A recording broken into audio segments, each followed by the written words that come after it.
Graças a Deus. Eu cumprimento a todos com a paz do Senhor. Quem está feliz com Jesus hoje? Então encontre uma pessoa bem bonita do seu lado e dê um sorriso para ela. Ficou difícil? Tem gente que nem vira o pescoço. Não pode ser tão sincero assim, né? É uma alegria estar de volta nessa linda igreja, revendo amigos, conhecendo irmãos. Meu abraço ao apóstolo Rodrigo Salgado, à bispa Cristina Salgado, e feliz de conhecer o Gustavo. Eu olhei e falei assim, o Jorge Mateus, a dupla, um chama Jorge, o outro é Mateus, né? Ele é os dois em um, né? Deus te abençoe, viu? Obrigado pelo carinho, dê um abraço no apóstolo, diga que eu estou com saudade dele, tá bom? Abra sua Bíblia comigo em Atos dos Apóstolos, capítulo de número 3. Deus está aqui. Atos dos Apóstolos, capítulo de número 3. Apenas um versículo para a nossa meditação. O versículo de número 6.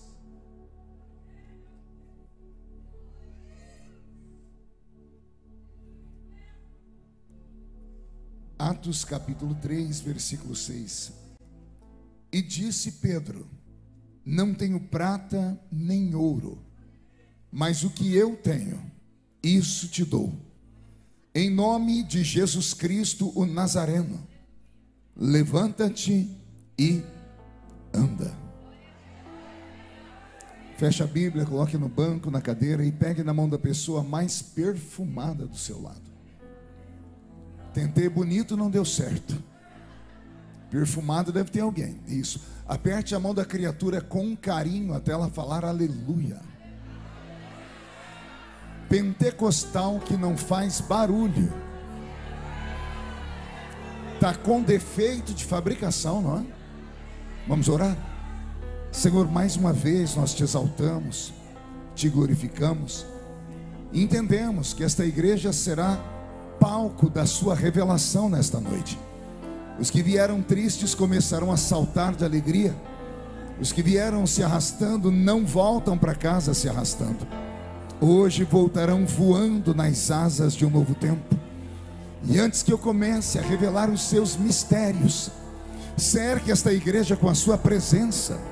E num raio de 5 quilômetros, onde houver um demônio alojado, eu dou a esses demônios segundos para sumirem daqui, porque se não sumirem, serão queimados pelo poder da sua glória que aqui será derramada.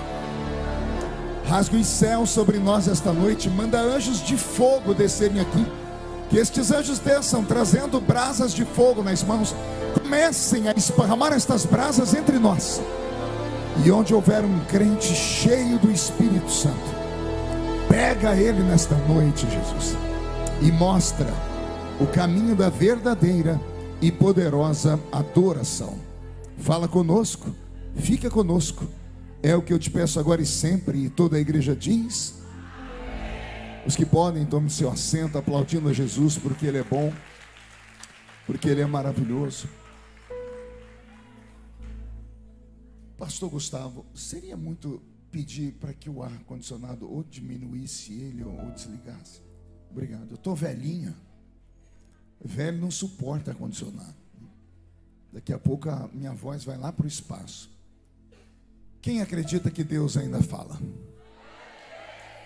Quem acredita que Deus fala na simplicidade? Que bom, eu também acredito.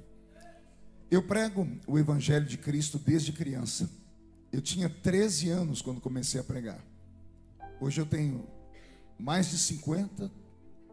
Sei que estou com carinha de 60 e o corpinho de 70. Porque não é você, bocó. Só Jesus sabe como os dias têm sido pesados e difíceis. E servindo a Deus desde criança, pregando há mais de 30 anos, em quase 100 países do mundo, e no Brasil, em mais de 4.000 municípios, o que não me falta é experiência com o ambiente sagrado. E desde criança até hoje eu não me lembro de um culto que Jesus não tenha se manifestado. Então você pode ficar tranquilo que se você ainda não foi tocado, daqui até o encerramento, é uma promessa dele, ele vai te tocar. Porque onde estiver 2 ou 3 reunidos no nome dele, ele ali se faz presente. Amém?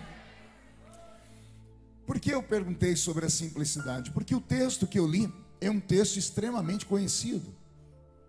Quem aqui nunca se atreveu a olhar em Atos dos Apóstolos, no capítulo 3, e ver aquele prodigioso milagre, logo após o Pentecoste, quando um homem de carne e osso, como eu e você, levantou um paralítico. O texto é extremamente conhecido. Desde criança na igreja eu ouço pastores pregarem sobre isso aqui. E às vezes quando eu vou pregar em algum ambiente, as pessoas falam: poxa, esse pregador é tão conhecido, então eu quero que ele pregue uma mensagem daquelas, né, que arranca tatu da toca e sabiá do toco, né? Aquela mensagem que em teologia a gente chamava de mensagem escalafobética, né? Não procure no dicionário, que não existe. Essa palavra é invenção de seminarista. Mas com o passar do tempo eu comecei a perceber que a simplicidade é exatamente o segredo da nossa longevidade. Olha que interessante. Quem aqui gosta de arroz e feijão? Deixa eu ver. Quem come arroz e feijão desde criança? Quem come arroz e feijão a semana inteira? Pergunte para quem está do seu lado: você enjoa do arroz e feijão? Mas quando você vai para um restaurante, para qualquer outro lugar, a única coisa que você não quer na sua frente é o arroz e o feijão. Você quer a picanha, você quer a massa nobre, você quer aquelas comidas que só vocês aqui de São Paulo conhecem, que a gente do interior só conhece bife, arroz, feijão, salada e mais nada. Vocês aqui têm uma gastronomia extremamente peculiar, né? Interessante que se você comer lasanha, por mais gostosa que seja, todos os dias, você não dá conta. Tenta comer picanha todo dia, almoço e janta, não aguenta. Nenhum outro tipo de comida a gente consegue comer todo dia, mas o arroz e o feijão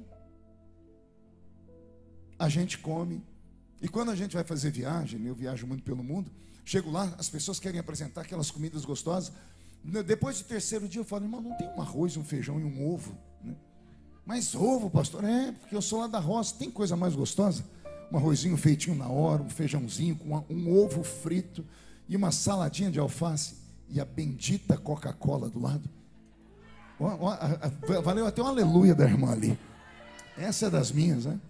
Pois bem, a simplicidade é o que dá longevidade. Eu estava na minha igreja um dia, há alguns anos atrás, e no fim do culto, um dos membros que eu tinha lá, uma pessoa que era um empresário, ele chegou em mim e disse: pastor Marco, eu quero que o senhor me dê a carta de mudança, porque eu vou sair do ministério. Eu falei para ele: é só procurar a secretária, a pastora Ana, que ela vai fazer para você a carta. E virei as costas, né? Agradeci ele pelo tempo que ficou conosco. Ele veio atrás de mim e disse: o senhor não vai nem perguntar por que eu estou indo embora? Ele queria que eu perguntasse o motivo, ele queria desabafar. E como eu sou uma pessoa muito educada, eu disse: pois não, por que você está indo embora? É, porque quando eu me filiei aqui porque o senhor é o pastor. Mas o senhor quase não fica na igreja. Eu tenho que esperar 15 dias para te ouvir pregar uma mensagem. E aí o resto do dia eu tenho que ficar ouvindo esses presbíteros aí, esses pastores, esses evangelistas, que nenhum deles chega na sola do seu pé. Eu não sabia se ele estava elogiando, se ele estava xingando, sabe? A criatura fez uma mistura de palavras que eu não compreendi direito. E depois que ele falou tudo isso, ele disse: por isso eu estou indo embora. Aí eu falei para ele: meu filho, se você dependesse, ou se eu dependesse da comida do domingo para a gente sobreviver, a gente estaria morto. A gente da roça esperava o domingo para a mãe fazer a macarronada da gente, né? Era a macarronada e a tubaína de domingo, não podia faltar. Mas no meio de semana era o arroz, feijão e o ovo, arroz, feijão e a linguiça cabo de rei. Oh, meu Deus do céu. Essa só tem lá no interior, né? Era linguiça de terceira ou quarta.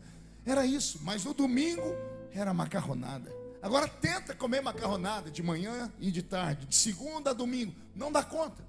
Eu falei para ele: eu não dependo da palavra de um pastor para sobreviver. O que sustenta uma igreja não é aquele avivalista, aquele agitador de águas que vem uma vez por outra. O que sustenta a gente é o arroz e o feijão. O que sustenta esse ministério foi aquelas orações bonitas que eu vi aqui nesse púlpito. A revelação, a oração com a imposição de mãos, invocando a presença, é isso que sustenta. É bom ouvir um homem como eu de vez em quando. Se você começar a me ouvir todo dia, nem você me aguenta. Por quê? Porque nós precisamos ouvir a simplicidade. E não há nada mais lindo na Bíblia do que a simplicidade do Evangelho. Eu quero nesta noite tentar com vocês descobrir o que aconteceu com o homem que eu li aqui. Não é com o paralítico. Eu quero saber o que aconteceu com o tal do Pedro. Pedro, essa criatura da Bíblia que é única. Dos 12, o mais afoito. Dos 12, o mais louco. Dos 12, o mais atrevido. Dos 12, o mais fraco. Dos 12, o único que fazia Jesus passar vergonha. Dos 12, o único que caminhou ao lado de Jesus possesso por demônios. Não conte para ninguém, senão vai acabar com o currículo de Pedro. Todas as vezes que Pedro vai aparecer na Bíblia, é por isso que a gente lembra muito dele, é ele cometendo um ato falho. O Pedro que eu conheço é o Pedro dos Evangelhos. É o Pedro que vai andar em cima das águas e depois de subir ao céu, em 2 passos ele vai para o inferno, que ele afunda na água. Aí Jesus tem que acelerar o passo, ir lá e segurar ele pela mão. E Jesus vai colocar um apelido nele: homem de pouca fé. Todas as histórias com Pedro, elas terminam em dó menor. Pode lembrar aí, qualquer uma delas, você vai ver terminar em problema. Jesus está num culto lavando os pés dos discípulos.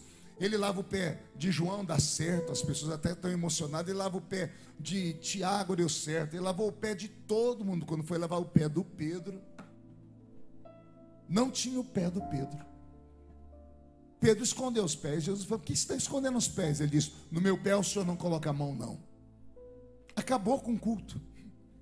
Jesus estava ensinando sobre a humildade. Ele, Deus encarnado, se ajoelha na frente de uma criatura pecadora. Jesus está ensinando a humildade e Pedro acabou com o culto. Aí Jesus deu uma bronca nele: se eu não lavar seu pé, você não tem parte comigo. Precisava ter ouvido isso. Aí Pedro esticou um pé e o outro. Quando Jesus foi lavar o pé do Pedro, Pedro esticou os 2 braços. Está escrito. E Jesus falou: por que você está esticando os braços? Ele disse: já que o senhor vai lavar, não lava só os pés, não. Lava as minhas mãos, os meus braços, me dá um banho, porque não é só o meu pé que é sujo, eu sou sujo por inteiro. Esse é o Pedro da nossa história. Lembra de uma vez Jesus dizendo assim, ó: um entre vós é o diabo. Jesus olhou para os 12 e disse: um entre vós é o diabo. Todo mundo pensa que é o tal do Judas. Não era. Era Pedro. Jesus um dia, com pena de Pedro, chamou ele longe de todo mundo e disse: Pedro, o diabo está pedindo a sua alma para se andar com ela, Pedro. Jesus não falou isso nem de Judas. Jesus não disse que o diabo queria se andar com Judas. O diabo queria se andar com Pedro. No outro dia Jesus está desabafando: está chegando a hora de eu morrer, eu sei como eu vou morrer. Pedro levantou e disse: tem pena de ti mesmo. Aí Jesus não aguentou. Jesus apontou o dedo dele e disse assim: para trás de mim. Quem? É sério? Não foi Zé Pilintra, não? Exu Caveira, Tranca Rua, Maria Padilha, Maria Mulambo, Pombagira. Não foi esses demôniozinhos pequenininhos, não? Quem é que estava dentro de Pedro? E quem é Satanás? Satanás é a antiga serpente, é o diabo, é Lúcifer, é um anjo caído, é um arqui-inimigo do arcanjo Miguel. É aquele que liderou a batalha no capítulo 12 do livro do Apocalipse. Quem estava dentro de Pedro era o maior de todos os principados do inferno, andando dentro de Pedro por 3 anos e meio ao lado de Jesus. E Jesus nunca se desfez de Pedro. Isso mexe comigo, isso me faz ter vontade de chorar. Porque por muito menos eu teria mandado Pedro embora se fosse obreiro da minha igreja. Se fosse um parente nosso, a gente não queria nem ser chamado de parente da criatura, porque Pedro só erra. Pedro é fracassado, Pedro não tem ânimo, Pedro não tem força, vontade própria, Pedro, do jeito que ele levanta, ele tomba. Pedro vai do inferno ao céu em segundos. Pedro é bipolar. Jesus poderia ter mandado ele embora, mas não mandou, segurou ele até o fim. E o dia que Jesus resolveu mandar alguém embora, ele não mandou Pedro embora, ele mandou Satanás. Ele falou: para trás de mim, Satanás, mas Pedro fica aqui do meu lado. Vem cá, Pedro. Aleluia. Vou te falar uma coisa que vai mexer com a sua alma. Eis a explicação porque algumas pessoas no nosso meio dão tanto trabalho e ela não sai da igreja. Tem membro da igreja, eu sei porque eu sou pastor de igreja, eu já chamei no canto, eu convidei, eu disse assim: ó, por favor, sai da minha igreja, vai para a igreja do meu amigo lá você vai gostar. A pessoa não sai e fica.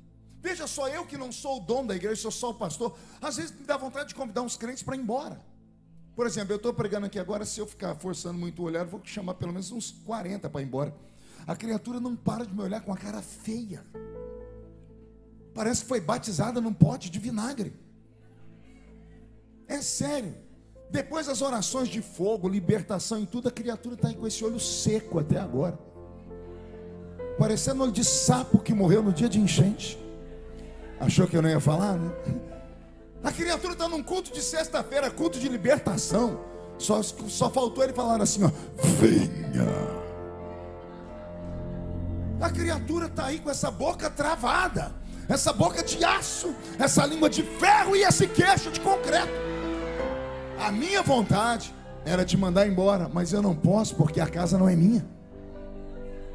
E aí a gente sempre pergunta: por que Deus tem tanta paciência com uns e não tem tanta paciência com outros? Nesta minha caminhada com Deus, eu vi Deus levantar grandes pregadores, pregadoras no Brasil. Eu vi pessoas terem uma ascensão meteórica e uma queda mais meteórica ainda, por ter cometido algo pequeno. E eu conheço uns que não dá nem para falar o que eles fazem e não tombam. Porque para uns a misericórdia é curta e para outras a misericórdia é longa. Quer perguntar para mim o porquê? Porque Deus tem um dom que nós não temos. Ele enxerga o amanhã. Deus enxerga o futuro. E Deus é um grande investidor. Vivemos em tempo de capitalismo, as pessoas gostam de fazer investimento, criptomoedas. Então deixa eu falar sobre investimento.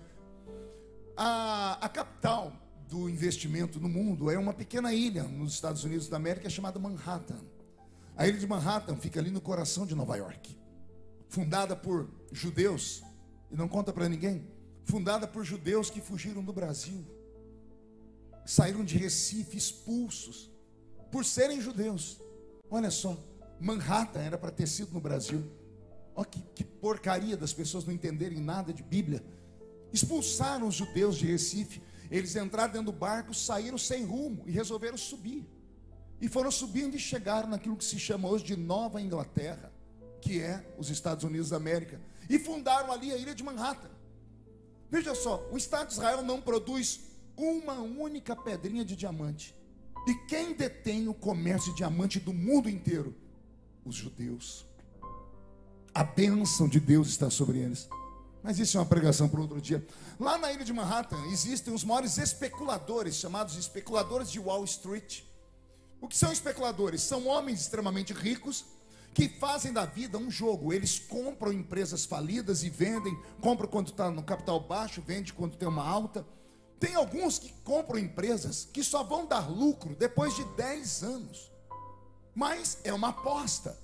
Eles pegam a empresa, chamam os advogados, olham como está a empresa, como está sucateado o material dela, quanto tempo vai se levar para reerguê-la, quanto tempo vai se levar para reconquistar o público. E eles fazem apostas para 10, 15 anos.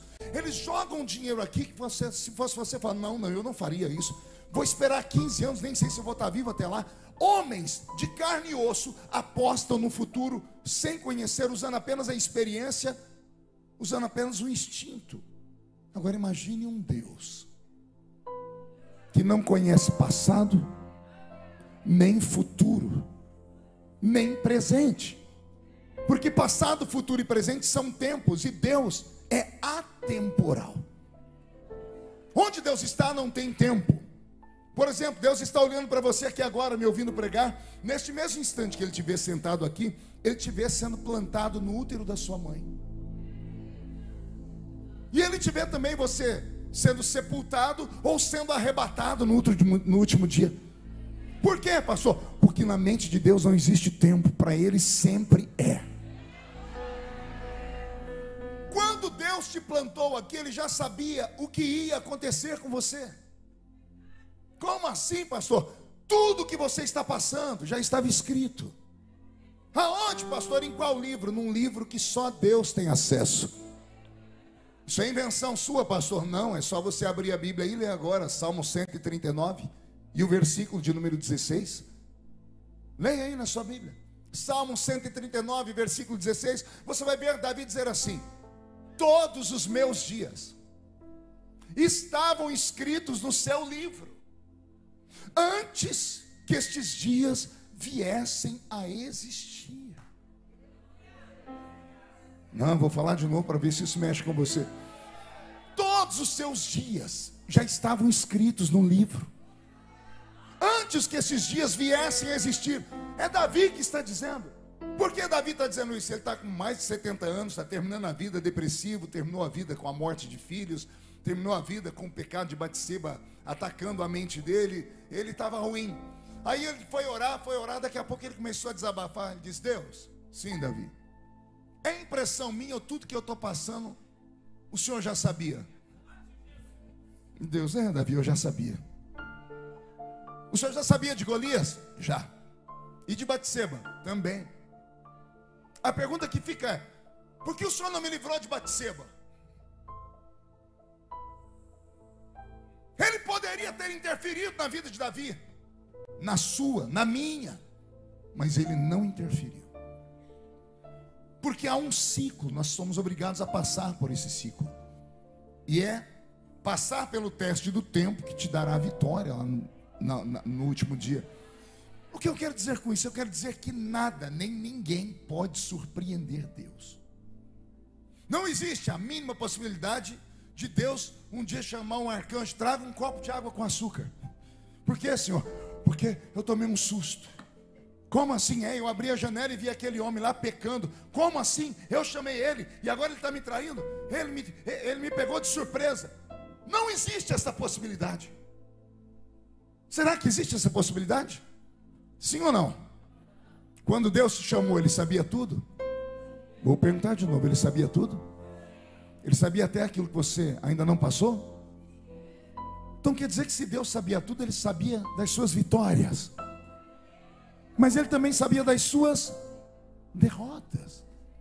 E sabendo das suas derrotas, por que Ele não te expulsou daqui? Por que Jesus teve paciência com Pedro? Por que Jesus não teve a mesma paciência com Iscariotes? Porque Iscariotes era um caso perdido. Jesus teve paciência com Pedro, porque Jesus olhava para Pedro e via o futuro. O diabo não viu o futuro, porque o diabo não é onisciente. O diabo não sabe o amanhã. Ele não sabe o que vai acontecer daqui a 5 minutos. O diabo não tem esse poder. Não há anjo na terra, nem demônio no inferno que saiba dessas coisas. Não há anjo nem no céu que saiba disso. Não há homem que tenha acesso ao futuro, a não ser que Deus lhe dê a autoridade de conhecer o futuro. Só há um ser do universo que conhece o amanhã, e Ele está caminhando entre nós esta noite. E a presença dele é muito viva aqui. Pastor, o que o senhor quer dizer com tudo isso? Esta mensagem é para você, que todo mundo chama de crente cai. Essa aqui, qual é o número de igreja mesmo que você já foi contando com essa aqui? A milésima, centésima, duzentésima vez essa aqui? Quantos ministérios você já passou mesmo? Pois bem, se você deu trabalho em todos eles, por que você não está no mundo? Quantas pessoas foram membros de uma só igreja e saíram e se tornaram um demônio lá fora? Mas você, com toda a sua fraqueza, as pessoas te expulsam e você cai, mas você está aqui. Você cai, mas ó você aqui de novo. Você tombou, ó, passa o ano a você. Por quê, pastor? Por que isso? Simples. Ele viu algo que nós não vimos. E o que ele viu no futuro agradou tanto ele que ele disse: por causa do amanhã eu te suporto com essa cara feia. Por causa do que eu vi acontecer daqui a alguns anos, eu vou te tolerar. Porque Deus é um investidor maior do que os homens. Em investimento existem 3 tipos: investimento a curto prazo, a médio prazo e a longo prazo. Pessoas conservadoras aplicam a curto prazo, porque a pessoa pega o dinheirinho dela suado, diz: sobrou um pouquinho, eu vou aplicar, mas ela quer aplicar e quer ficar olhando para o dinheiro. Ela precisa dele, então ela aplica para uma semana, um mês, 2 meses, depois vai lá e resgata, com medo de vir um banco ou outra coisa e acabar com o dinheiro dela. Isso é o conservador. Deus, em alguns casos, não é conservador. Deus investe a longo prazo. Deus aposta na vida da pessoa a longo prazo. Por isso que alguns tombam, caem e estão sempre na igreja. Não tem quem faça eles saírem daqui.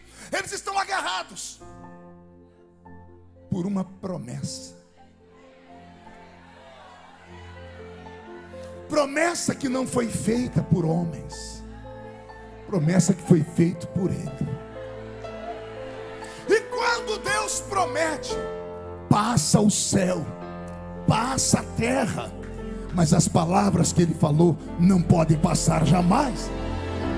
Foi Ele mesmo quem disse: não sou homem para mentir, não sou filho do homem para me arrepender das coisas que eu falo. Se Deus falou alguma coisa a seu respeito, pode anotar. Você vai sofrer um bocado, vai ser torturado, triturado, testado, e não vai sair daqui. Você pode até levar uma vida dupla, pode estar aqui lá fora, pode sair daqui, se esconder lá fora, pode ir no meio dos quintos dos infernos. Enquanto Deus não cumprir o que Ele te falou, Ele não te solta, porque senão Ele seria mentiroso. E Deus não é mentiroso. E se Ele está tendo paciência com você, esta palavra é para você nesta noite. Se Deus está tendo paciência com você, passe a valorizar esta presença que está aqui. Pastor, mas eu não consigo acreditar em mim. Esse é o problema. Você não consegue acreditar em você porque você só lembra do passado e do presente. No passado foi um inferno e o seu presente é de fracasso. Mas o seu Deus enxerga o amanhã. E por causa do amanhã Ele me trouxe hoje à noite aqui. E Ele me mandou te dizer: aguenta, suporta, vai andando, vai correndo. Quando acabar a força, vai se arrastando, vai agachado. Quando perder a força, vai rolando pelo chão. Quando acabar a força e não conseguir nem ir rolando, pare de um jeito que a boca fique virada para o chão, porque se colocares a boca no pó, talvez assim haja esperança. E aí o Senhor vai vir nas suas costas e fazer uma cirurgia, e vai implantar um par de asas. E aquilo que você não conseguiu correndo nem andando, o Senhor vai te dar com você voando. Quando eu entrei por aquela porta, o Senhor disse: esse culto vai mudar vidas aqui. Eu não tenho visão a olho aberto, eu não sou um revelador, eu não sei seu CPF, nem sua placa, mas eu sei que aqui dentro tem alguém que Deus ama tanto, mais tanto, mais tanto, que Ele me deu esta palavra. E por amar você, o Senhor diz: eu mudo situações, eu abato governos, eu levanto governos, eu abro sepultura, eu fecho sepultura, eu faço a casa sair do lugar, eu mudo você de bairro, eu te tiro do trabalho, eu coloco outro trabalho. Não me interessa o que Deus vai fazer, Ele só me mandou te dizer: eu vi o futuro, e o que eu vi me agradou. Vai acontecer um reboliço na sua vida, e só quem crê nisso, dá um grito para acordar a cidade inteira.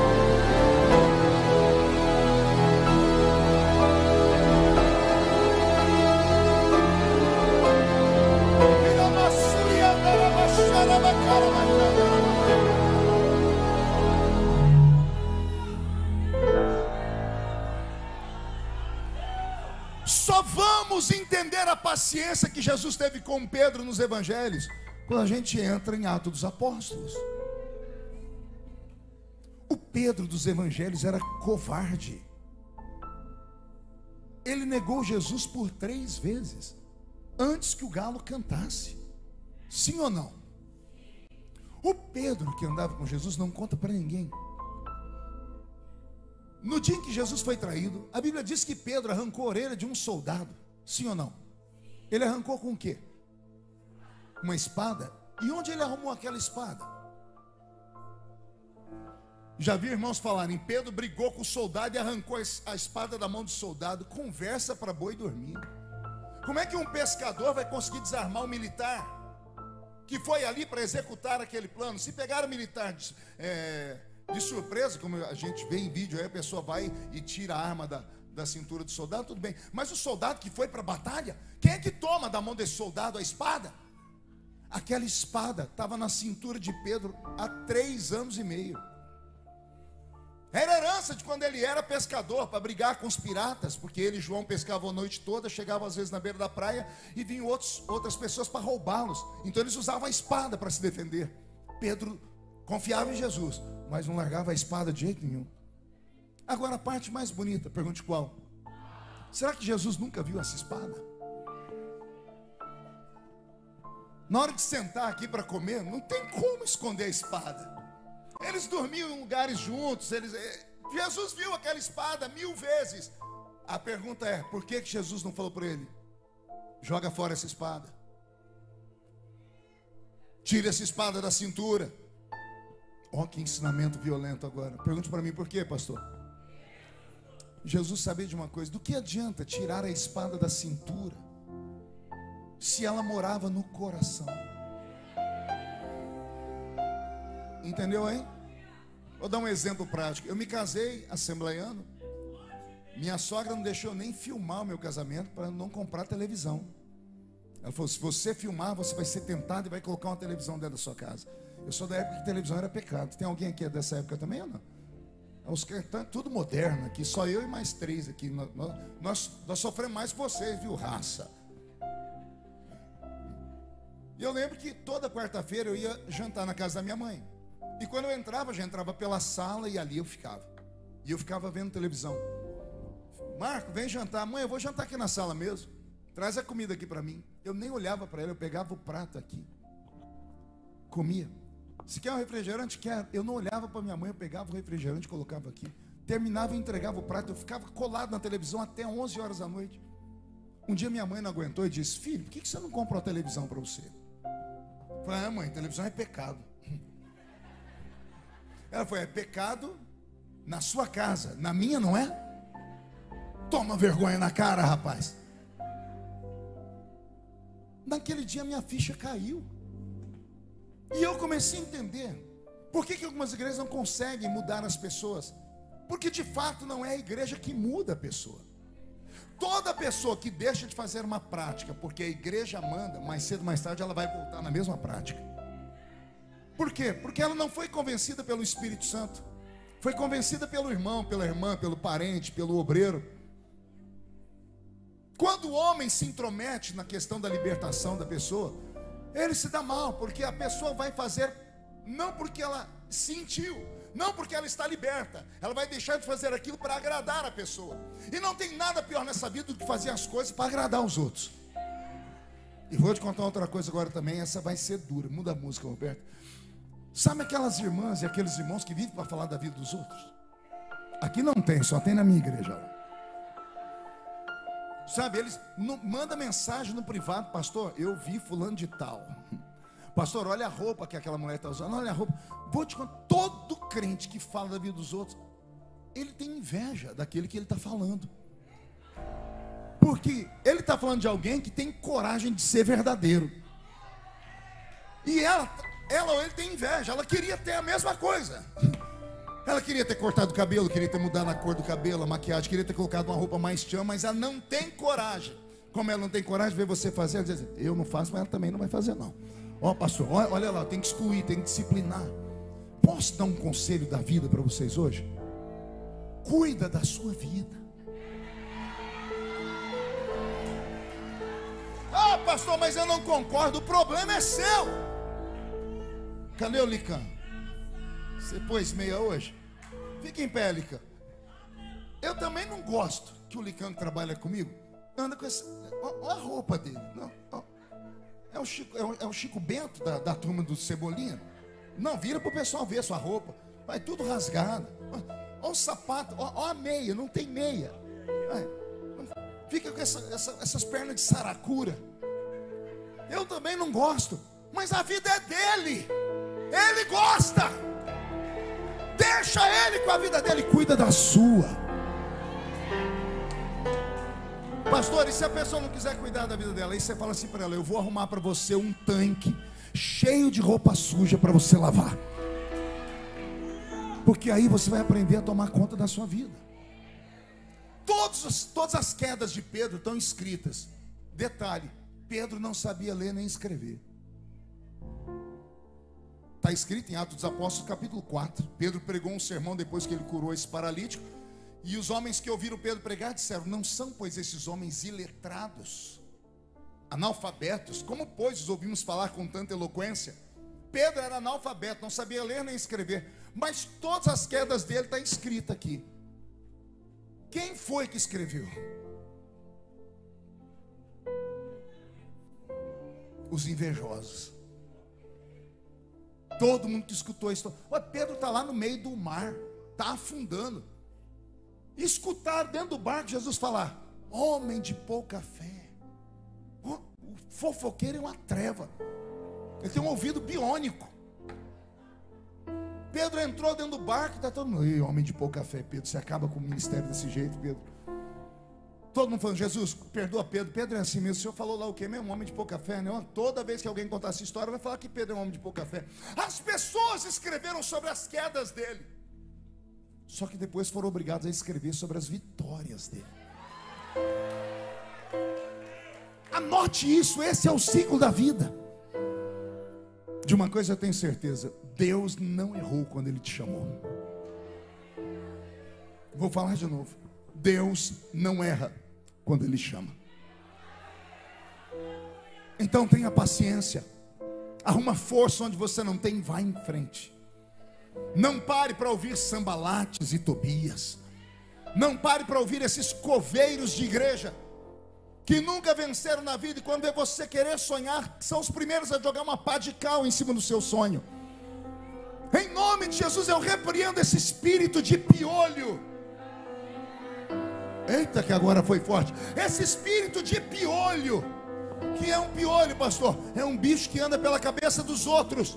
Eu repreendo esse espírito. Você não vai andar mais pela cabeça de ninguém. Deus tem uma história para você. Deus tem uma missão para você. E quem viver, verá. Eu vou falar de novo: quem viver, verá. Eu vou ser muito atrevido se você soubesse quem é essa criatura que está sentada do seu lado aí agora. Você ia pegar o celular e ia tirar uma selfie com ela. Ia passar a seguir ela no Instagram. Por quê, pastor? Porque agora ela está aí, ó, toda chorosa, depressiva.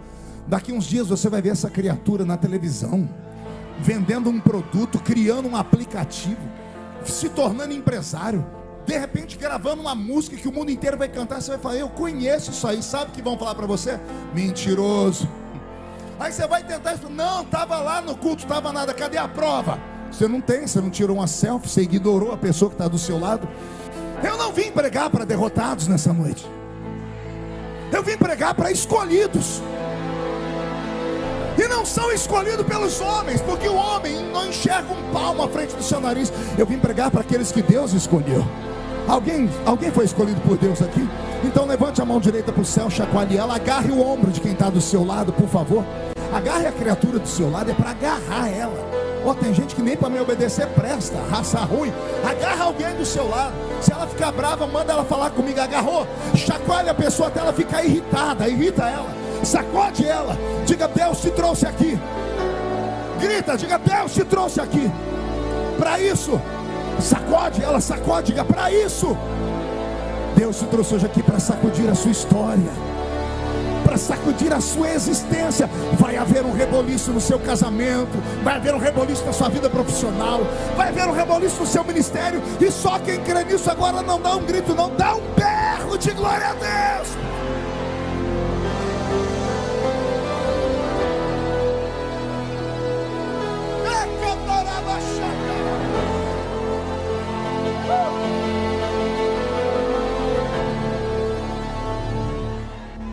estou com o corpo todo arrepiado. Está tendo uma guerra aqui em cima. Anjos e demônios. Os anjos dando gargalhada e os demônios em gritos. Os anjos olhando para os demônios dizendo assim: está vendo? Você falou que ela não prestava? Ó, Deus usando o pregador para falar que ela vai ser grande. E os demônios te acusando: mas olha o que ela fez ontem, olha o que ela fez ontem. E os anjos dizendo assim: vocês só veem o passado. O Deus que chamou está vendo o futuro. Está vendo o futuro. Deus está vendo Pedro levantar paralítico. Por que Jesus teve paciência com Pedro? Olhe para mim. A Bíblia diz que Pedro era tão diferenciado que colocavam os doentes no meio da rua. Não era para ele colocar a mão, não era para ele colocar o pé, era só para que a sombra dele.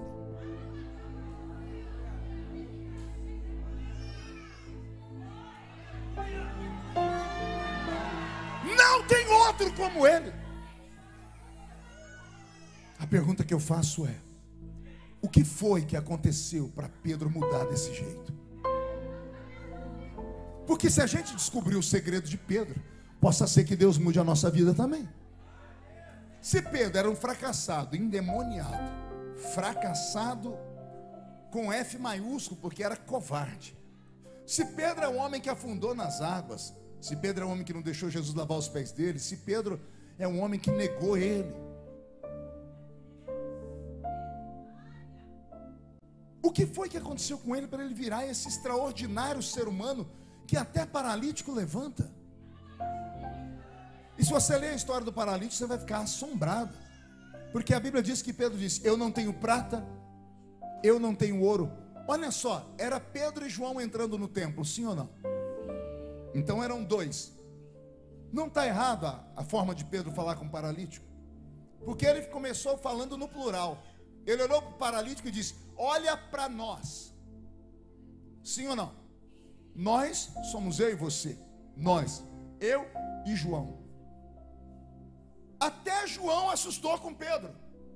Até João olhou para Pedro. E quando Pedro viu que João olhou e não entendeu nada, olha o que o Pedro disse: eu não tenho. Ele não falou nós não temos. Porque quando o paralítico pediu esmola, João já estava pegando alguma coisinha para dar para ele. Aí Pedro gritou: olha para nós. Até João olhou. Aí Pedro olhou e disse assim: eu não tenho prata nem ouro, mas o que eu tenho, isso eu te dou. Em nome de Jesus Cristo Nazareno, levanta-te e anda. E o paralítico, não, o paralítico não andou. Está escrito: o paralítico sentado estava, sentado ficou. Leia o versículo 7 depois. A Bíblia diz: e Pedro, tomando o paralítico pela mão, colocou o paralítico em pé. O paralítico tomou um susto quando ele mesmo viu que estava em pé. Aí a Bíblia diz: e o paralítico começou a saltar, começou a louvar, e entrou no templo adorando ao grande Deus de Pedro. Eu cataloguei aqui Pedro, em alguns textos da Bíblia, usando dons, que está lá escrito na primeira carta de Paulo aos Coríntios, no capítulo 12. Por exemplo, a Bíblia diz que Pedro recebeu o batismo com o Espírito Santo. Ele orou em outras línguas. Ele orou em línguas que os homens interpretaram. Portanto, ele teve variedade de línguas na boca dele. Eis o primeiro dom: variedade de línguas estranhas. Segundo dom que veio em Pedro, o dom da fé. Ora, o moço está sentado, não levantou. Pedro agarrou ele pela mão e botou ele em pé. De onde ele tirou essa autoridade? Veio sobre ele o dom da fé. Ali não é unção de cura, é o dom da fé, porque o paralítico está sentado. Em nome de Jesus, levanta e anda. Ele usou a teologia que ele aprendeu no seminário e não funcionou, porque está escrito: em meu nome. Pode usar o meu nome que vocês vão curar. Pedro disse: em nome de Jesus, levanta. E o osso não levantou. Era para Pedro ter ido embora e acabado o ministério dele ali. Mas Pedro partiu para cima do paralítico, agarrou ele pela mão e botou ele em pé. Isso não foi cura, isso foi o dom da fé atuando. Quando colocam os doentes para que a sombra de Pedro cure, também não é cura. Isso aqui é operação de maravilhas. São dons que estão escritos lá na carta de Paulo aos Coríntios, no capítulo 12. São 9 os dons extrasensoriais, dons que estão à disposição dos crentes. Infelizmente os crentes não têm mais o dom. Por quê? Porque não tiveram a mudança que Pedro teve. A mudança que Pedro teve foi radical. Ele ouviu Jesus falar: eu tenho uma promessa para vocês. Ele ouviu Jesus dar o endereço: ficai em Jerusalém. Ele ouviu Jesus falar: aguardem até que a virtude do alto desça sobre vocês. E Pedro entrou dentro de uma casa. O cenáculo não era uma sinagoga, era uma sala de uma casa grande. Estava ele com 500 pessoas ali dentro no primeiro dia, porque Jesus, depois de ter ressuscitado, por 40 dias apareceu a 500 testemunhas e marcou com eles encontros. Então Jesus marcou encontro com eles ali em Atos dos Apóstolos, capítulo 1, no solapé da montanha. E dali eles partiram para Jerusalém. Entraram em 500 pessoas dentro de uma casa esperando a promessa, mas tinha um problema: não tinha data e nem hora. Ficai até. Ficai até. Quanto tempo? Até descer. Chegaram em 500. 380 e poucas pessoas foram embora. 10 dias depois tinha quase 120. E no meio dos 120 está Pedro. E Pedro recebeu fogo. Viram em cima da cabeça dele línguas repartidas como que de fogo. Pedro ficou cheio do Espírito Santo, que pulou no meio da rua, saiu de dentro da casa e começou a profetizar. As pessoas olharam de longe e falaram: esse povo está bêbado. Pedro partiu para cima deles: aqui não tem ninguém bêbado. O que está acontecendo aqui foi o que foi predito pelo profeta Joel, que disse: nos últimos dias, diz o Senhor, derramarei do meu Espírito sobre toda a carne. Vossos filhos e vossas filhas profetizarão, vossos jovens terão visões, vossos velhos sonharão sonhos. Alguém lembra dessa pregação de Pedro? Volte lá atrás, quando eu falei que Pedro era analfabeto, não sabe ler nem escrever. Como é que ele recita um texto escrito 835 anos antes de Jesus nascer? Porque ele está recitando o profeta Joel. Pedro não era um religioso, Pedro era um pescador, não era filho de sacerdote para conhecer a lei. Era analfabeto. Capítulo 4, não são esses homens iletrados. Como é que Pedro abriu a boca e recitou um texto escrito quase 1000 anos antes dele viver aqui? Palavra da sabedoria. Onde está isso, pastor? Primeira carta de Paulo aos Coríntios, capítulo 12. A uns pelo Espírito é dado a palavra da sabedoria. O que é a palavra da sabedoria? Seria o dom da revelação. É você falar sobre algo que você nunca antes estudou. Agora tem a revelação profunda. Essa é quando você vai além da sabedoria e conta o que está se passando com a vida da pessoa. Aí não é mais a palavra da sabedoria, é a palavra do conhecimento. Eu vou mostrar para vocês na Bíblia Pedro ser usando com a palavra do conhecimento e tendo o dom de discernir espírito no mesmo momento. Pedro está lá na casa, ou lá na igreja, e chega um homem chamado Ananias. Ele diz: vendi a minha casa e está aqui o valor, eu vim trazer aos pés o apóstolo. Quando ele estendeu a mão, Pedro olhou para ele e viu tudo. Pedro primeiro discerniu que em Ananias havia um espírito de mentira. E ele detectou que o espírito de mentira havia falado porque Pedro sabia por quanto o homem tinha vendido a casa. Como pode um homem sem cultura, iletrado, fracassado nos evangelhos, olhar para as pessoas e revelar tudo? Vocês estão entendendo ou não? O que veio sobre Pedro pode vir sobre nós esta noite. As pessoas quando me veem pregar, alguns falam: nossa, o senhor fala tão bem, o senhor estudou em qual faculdade? Ah, Jesus, eu nasci na roça.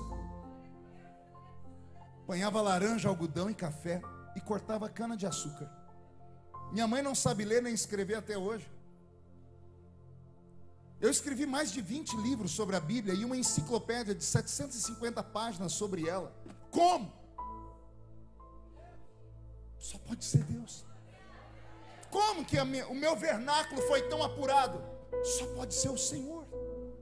Não há outra explicação. Eu sou um exemplo clássico de que Deus não mudou. O que ele viu no Senhor, pastor? Fome, desejo, entrega. Eu nunca deixei ninguém se meter entre aquilo que Deus me prometeu e sobre aquilo que as pessoas acreditavam. Eu nunca deixei ninguém cruzar o meu caminho e falar assim: isso nunca vai acontecer. Quando alguém falava que não ia acontecer, aí que eu acreditava mais ainda. Por quê? Porque Deus não consegue se revelar para gente normal. Deus precisa de gente doida. Deus ama gente maluca. Você não entendeu? Eu vou falar de novo. Deus ama gente perturbada. Quer ver? Eu estava aqui sentado, aí veio um louquinho ali do meio com 2 papéis para orar. Falei: venha cá, eu acredito nessas coisas. Eu nem sei por que foi, mas ele recebeu alguma coisa, porque ele acreditou. Você poderia estar em casa agora, em qualquer outro lugar, mas você está aqui dentro, suportando esse pregador com essa voz rouca, parecendo uma taquara rachada. Por quê? Porque você acredita em alguma coisa. Então acredite de verdade, a sua vida muda nessa noite. E a minha oração é que aconteça aqui o que aconteceu com Pedro. Pergunte para mim, o que aconteceu com ele, pastor? Estavam todos reunidos no mesmo lugar, quando de repente veio do céu um som, como de um vento forte e impetuoso, e encheu a casa onde estavam assentados. Foram vistos por eles línguas repartidas como que de fogo, as quais pousaram sobre cada um deles, e todos foram cheios do Espírito Santo, e começaram a falar em outras línguas, conforme o Espírito Santo lhes concedia que falassem. É isso, esta é a proposta. Igreja pentecostal só tem esse rumo: é acreditar naquilo que ninguém mais acredita, é buscar aquilo que está escondido, é bater na porta até a porta abrir, é gritar até ser ouvido, é se extravasar, é dar a Deus essas adorações extravagantes, essas coreografias, é ficar de pé e esmurrar o vento, é gritar, ainda que a pessoa do seu lado fique irritado. O problema é dela, você não veio aqui para falar com ela, você veio aqui para falar com o único que pode resolver o seu problema. Esse é o seu problema. Você vem para uma igreja pentecostal e quer ser tratado como se você tivesse uma igreja reformada.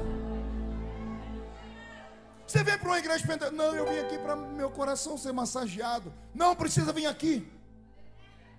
Vai assistir uma... Vou falar, hein?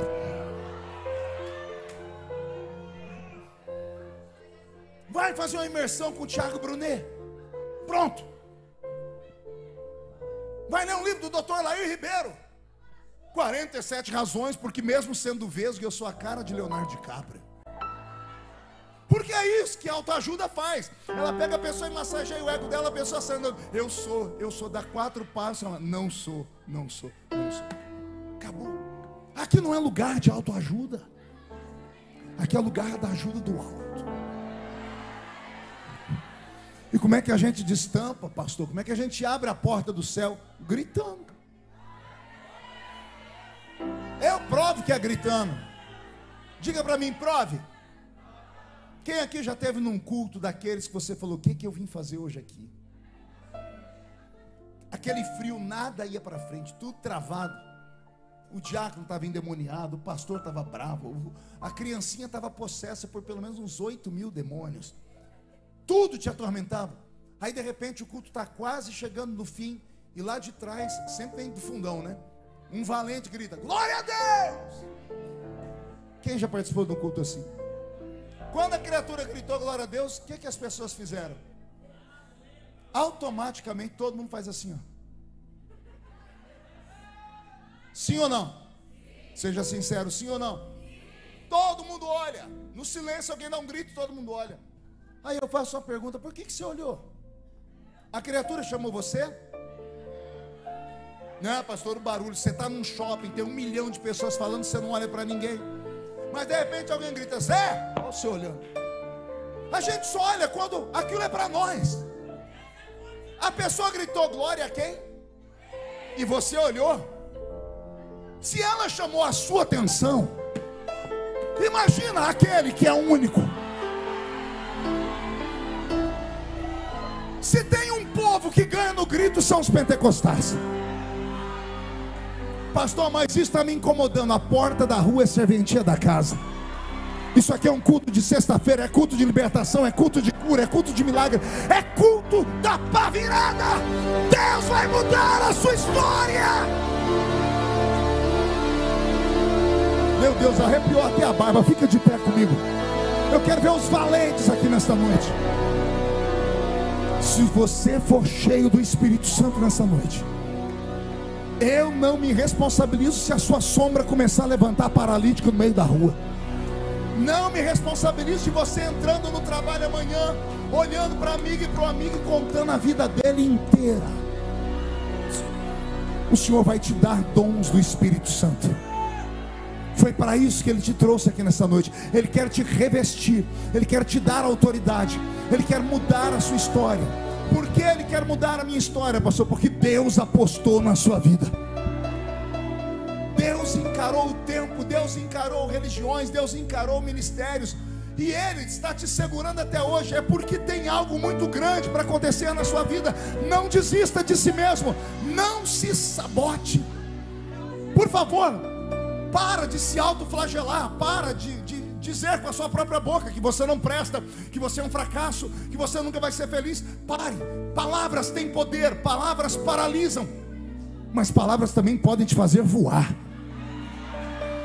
Se você fechar os olhos agora e começar a dizer: eu vou vencer, eu vou chegar lá, meu casamento vai dar certo, meu filho vai ser uma bênção. Se você falar: Deus, me dá o que esse pregador está falando, Jesus pode te dar. Eu posso te trazer até aqui. Aqui é a porta do rio. Pular dentro do rio é só você que pode. Eu posso te dar o caminho, mas não posso te levar até o fim. Caminhar é com você. Feche seus olhos. Senhor, prepare esse culto, porque eu gostaria muito, ó Deus, de ver acontecer aqui o que eu vi acontecer na minha infância, quando nós pedimos ao Senhor para transformar aquele pequeno ambiente num grande oceano. Quando a gente pedir para o Senhor transformar aquele ambiente, ó Pai, num temporal. E quando o temporal, Senhor, de puro fogo santo e poder vinha sobre nós, nós víamos o invisível e ouvíamos o inaudível e acreditávamos naquilo que era incrível. Transforma, Senhor, este santuário nessa sexta-feira numa plataforma de milagres. E onde houver alguém buscando uma transformação, visita ele, visita ela. E onde houver alguém batizado com o Espírito Santo, renova eles.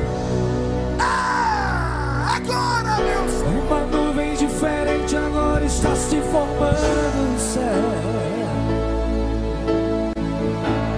Temporal de bênção e poder. Calor tão glorioso invade toda a igreja. 500 graus de puro fogo, santo e poder, pra fazer enfermidade desaparecer, pra fazer o inimigo fugir de você. Uma nuvem de vitória está sobre a igreja. A previsão de Deus é que vai chover nuvens estranhas por todos os lados. Cadê o coral? Nesse temporal quero sair molhado e revestido por esse poder. Agora o impossível vai acontecer. É a promessa de Deus. E o fogo vai descer por esse poder. É a promessa de Deus. O fogo vai descer por esse poder. Já começa a acontecer.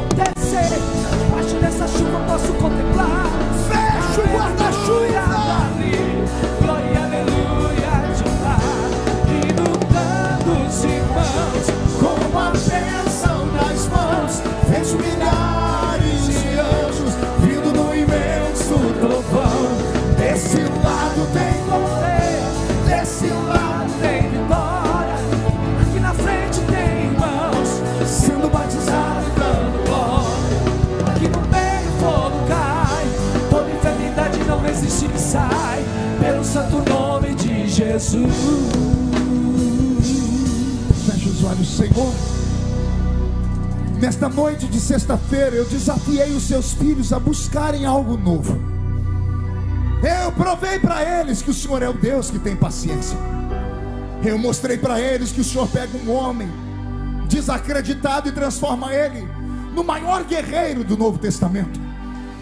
A mesma unção que veio sobre Pedro pode descer sobre nós esta noite. Levanta esta geração, meu Pai. Onde houver alguém batizado com o Espírito Santo, dá a eles variedade de línguas agora. Senhor, eu queria ouvir um coral de línguas estranhas dentro desta igreja pentecostal. Os batizados com o Espírito Santo sejam renovados. Agora. Se os que são batizados não querem falar em línguas, Senhor, batiza com o Espírito Santo agora. Espírito,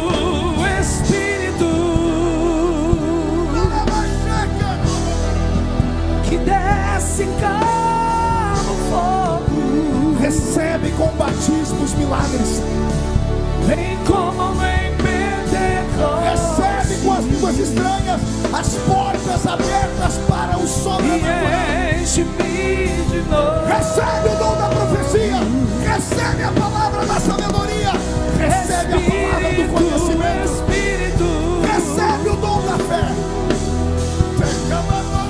Que desce como fogo, Mostra que o Senhor não mudou, meu Pai. vem como em Pentecostes, e enche-me de novo.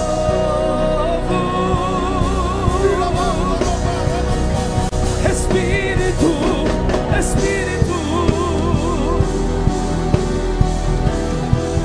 que desce como fogo, Vem, Espírito Santo, vem, Espírito Santo, e enche-me. Levante a mão direita aberta para o céu bem alto e chacoalhe ela. E diga comigo em nome de Jesus: todos os demônios que roubaram os dons, a minha sensibilidade, eu ordeno, venha para a palma da minha mão agora. Feche a sua mão com autoridade. Eu vou contar até 3 num ato profético. Você vai jogar no chão e vai pisar em cima. Depois que pisar em cima, você precisa abraçar 2 pessoas e vai falar para cada uma delas: Deus mudou a minha vida hoje. Nasce uma nova história, porque Jesus vem buscar uma igreja poderosa no Espírito Santo. Você nunca mais será o mesmo. 1 e meio, sua família sentirá orgulho de você de novo. 2, quem viver verá para ver o que Deus fará na sua vida depois deste culto. 2 e meio, esta igreja será chamada de Rancho dos Profetas. 3, jogue no chão, isso em cima, abrace 2 pessoas e profetize sobre elas.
Aplaudir e gritar.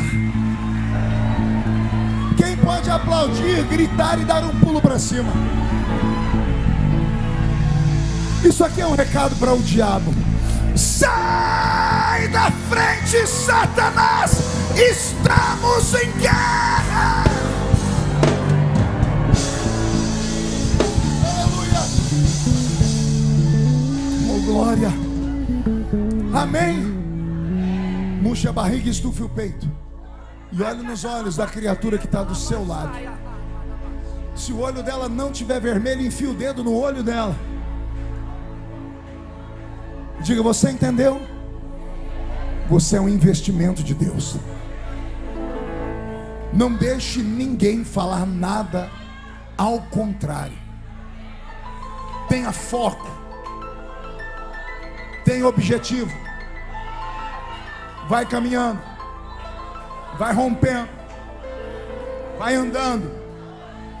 Porque o que Pedro fez com aquele paralítico, Jesus fez com você hoje. Pergunte o quê? Ele te destravou, te colocou de pé. Agora sair andando e pulando é com você. Amém, igreja?